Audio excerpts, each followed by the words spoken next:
Ayan guys, good morning. Ito po yung converted natin na panibagong 175 na gagawin natin dito sa TMX 125 ni Sir. Yan po yung naputol nating live kanina kasi nga po kaya ko po pinutol yung live natin mga idol. Napansin ko po kasi yung crankcase ay pinabusing niya na yung yung needle bearing.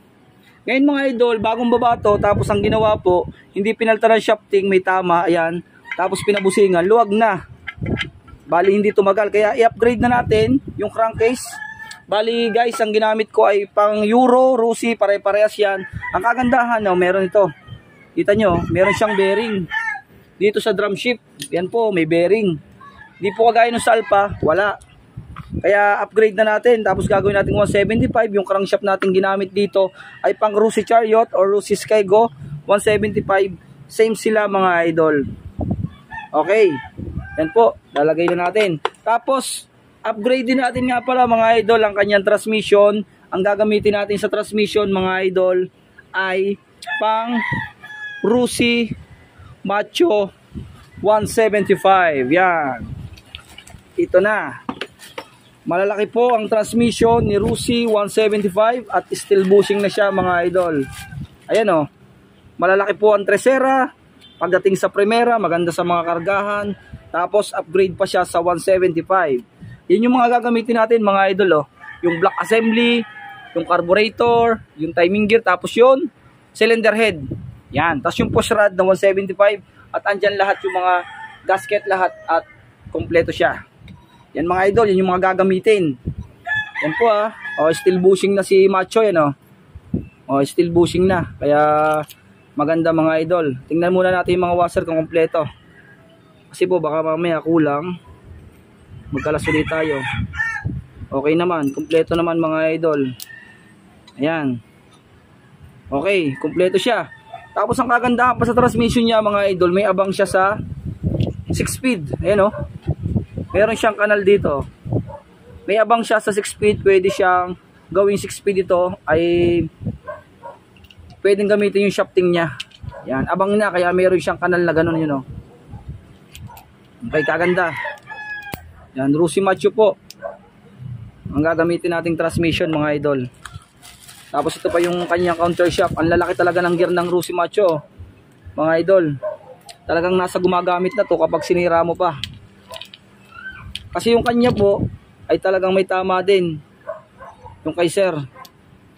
Ayan malalaki. Kakabit na natin. Lagyan natin ng langis yung needle bearing. Ayan. Okay, tapos itong transmission.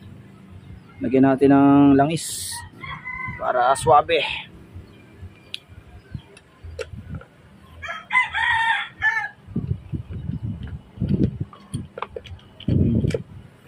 Mga idol kita nyo yan. Tapos lalagay natin ang shifting port. Pwede nating alisin muna to para hindi kayo mahirapan. Yung pinakapantay ay sa ilalim. Tapos yung pinakamaliit ay sa gitna mga idol. Tapos yung pinakabangkong, makikita nyo bangkong ay sa taas. Okay, tapos saka nyo nailagay yung shifting drum. Tapos kawit nyo lang, may lalagay nyo na siya. Yan. Tuhog nyo lang mga idol. Ganyan lang kasimple. Ayan.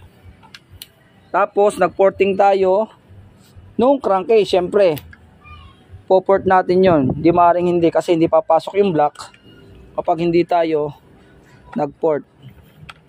Okay. At update ko kayo mga idol. Yung block natin gagamitin ito. Ayan. Ito yung block na 175 yan mga idol Huwag po kayo matakot kung magpaparestro, huwag nyo lang sabihin na 175. Hindi man mababago yung engine number, yung pa rin po yung engine number mga idol.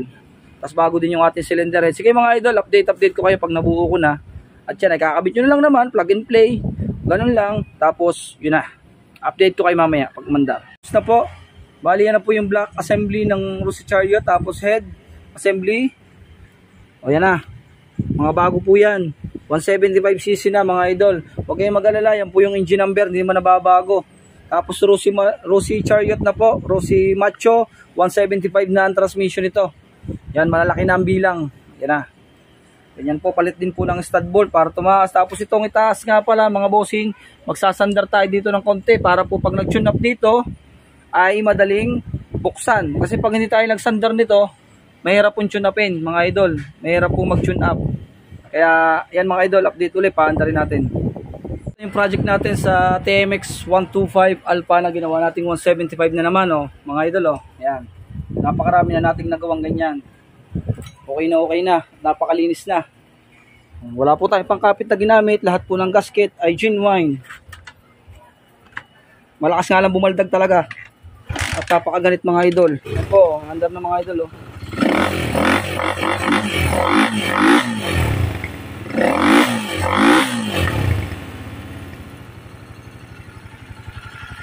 ganda ng minor mga idol Ayan